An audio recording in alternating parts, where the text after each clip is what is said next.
You can start by saying and spelling your first and last name and rank, please. My name is Staff Sergeant Michael Galindo, Michael Galindo. And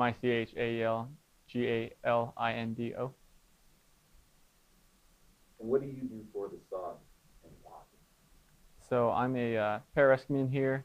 I'm attached to the SOG at the 320th Special Tactics Squadron, and my responsibility is high angle search and rescue, technical rescue specialist. In regards to the cave rescue, had you been following the story before the U.S. joined the effort? Give me a minute. Let that motorcycle go by. It's gone. Had you been following the story before you guys got notified that you'd be out there? No, I didn't know what was going on in Thailand. We were actually scuba diving that week that the whole cave rescue was ongoing in Thailand, and I was doing my upgrade training, so I was more focused on studying for the material I was getting tested on. Can you tell me exactly what your role was in the rescue process? So my role was changing day to day. The first week, my role as part of the Americans on the ground, we were actually going up to the mountains and we were looking for alternate entrances into the cave because at the time the cave, the dive option was not an option. The UK divers said that the currents were too strong for them and it was still raining outside. So the first week we were hiking up the jungle and we were looking for some entrances from the outside of the mountain to get inside inside the cave. From there, we actually did find a pretty good mouth size of the cave where I was able to actually rappel into the cave from the mountaintop. Once I was inside there, though, it was a massive cavern, but there was no alternate entrances. It was blocked off with some smaller boulders. So I had to send back up the rope and let my team leader know, hey, this is not an option. From there, we went down to make a helicopter landing zone site. So we actually had some chainsaws with us, and we actually cut down sections of the trees wide enough for a helicopter to bring some drilling equipment that they can possibly penetrate the earth. So it was an ongoing changing role. And then once they figure out the drilling option was not an option for us, we transferred back to a dive option from there. So then I became part of the dive rescue team for setting up, for shuttling tanks and foods to the kids once they found the children.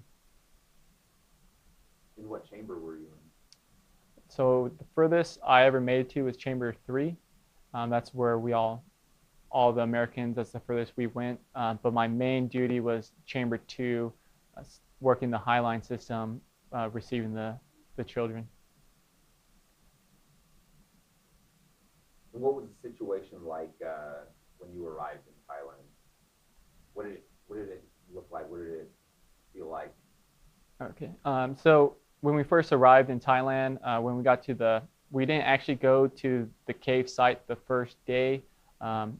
We staged at a temple about a couple miles away from the dive site, where we had our gear set up as part of our staging station. And from there, we were kind of away from the chaos at the cave, and we were able to just drive a van to the actual cave, the dive site. I feel like I answered that question wrong. You can feel free to try again. What was your question? So when you actually got to the location, yeah, I have to imagine it was a little bit chaotic. People all over the place. People trying to figure out what's going on. So there's multiple locations. So you're talking about like the first week, because there's like 2 weeks, right? So the first week was all out in the mountains in the jungle trying to find an alternate spot to get inside the cave, the entrance. The second week was more based on, hey, we found the kids, the caving option is the only option, and we need to create a system with some strategic planning to actually get the kids from Pattaya Beach all the way outside the main entrance of the cave. So whatever one you want me to tackle. Let's talk about the second week. Okay, the second week. Okay. So what was that like? So the second week, we create our own little dive site as far as a staging area. So we staged our scuba tanks, our ropes gear. We had a jamming station to fill up our tanks that were being used. We're stationed right next to the Australians and the Thai Navy SEALs. And the Chinese. We're all next to each other, working together jointly. Um, there's a lot of cameras, a lot of media right outside our site. A lot of people were asking us questions. Pretty chaotic. Eventually, we had a fence that would kind of block them off so we can focus on operations. But as far as the Americans, and we were pretty collective. We had a con-op, a plan that we were able to go off of with timelines and who was going inside the cave and what day. The whole world was watching you guys. What did you think about the fact that in a way you're making history out here? Just the level of attention that it attracted around the world. It didn't really affect me as far as what I was going to do. I wanted to make sure that if the whole world wasn't watching, or if they were watching, I was still going to execute my PJ abilities to the best I can to make sure that these kids were able to get out of the cave safely. But it was interesting knowing that my family knew almost as much information as I did from the United States. So.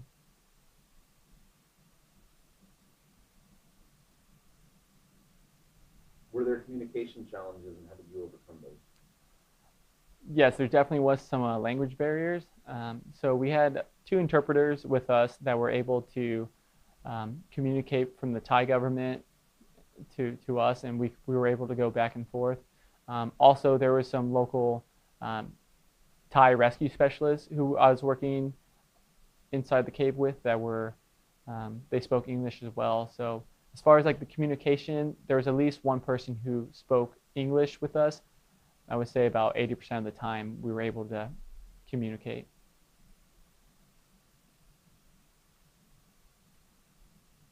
And in the second week, when you guys started rolling with the dive plan, that inevitably what saved those kids, where were you again in that situation?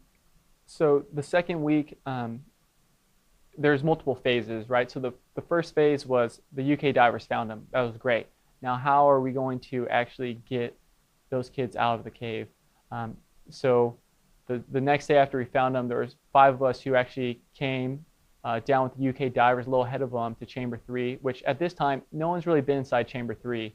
Only the UK divers and a few Thai Navy SEALs. So this was kind of unknown area for everybody at this point because the water levels were still a little high where you actually had to scuba dive just a small portion just to make it through Chamber 1, and you were able to actually make it walk the rest of the way. From there, we actually brought food to, we loaded up food for the UK divers, and we had them in these bags that we took with us all the way to Chamber 3. So that was like the first stage for myself as far as helping out with the rescue.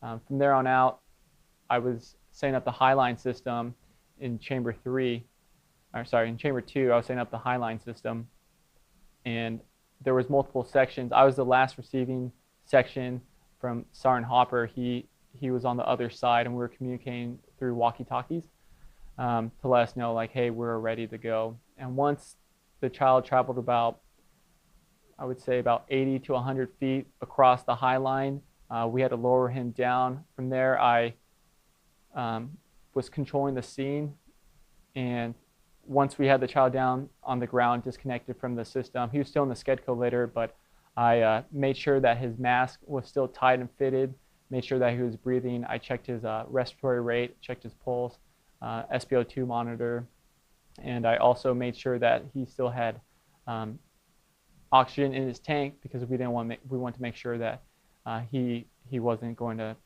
go low on air, and if we needed to replace it, that was our biggest concern. As far as when he got to the ground, once the diving was done, he was with us.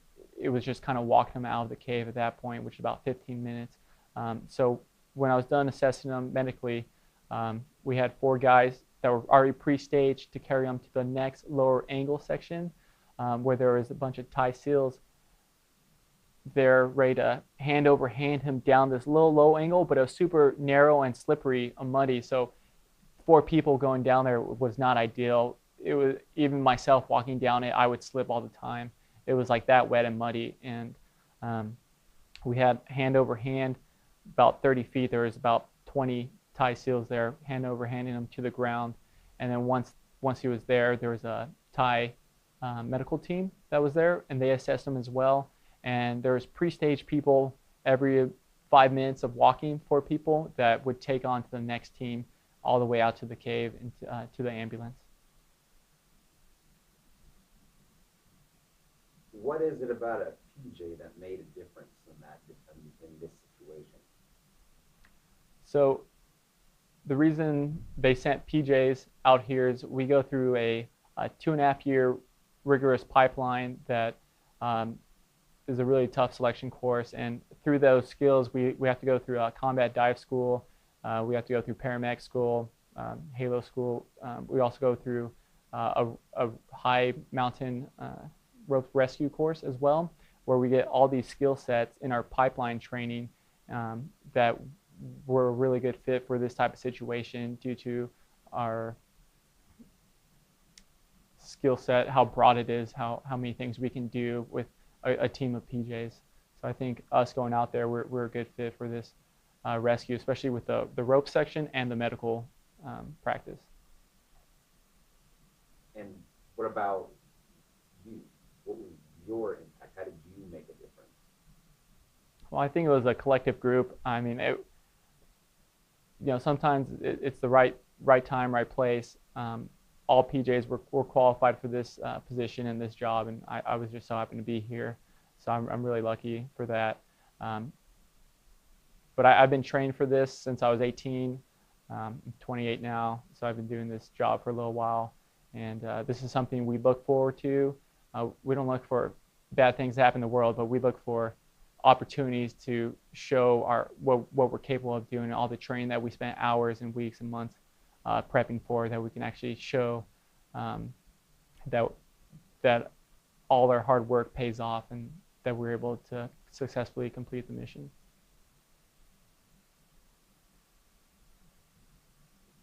So you did speak a little bit about conditions, the muddiness, and everything like that, but really paint the picture of what it was like in Chamber 3. What was the smells, the sounds, put me in that place. Make me understand exactly what it was like in there.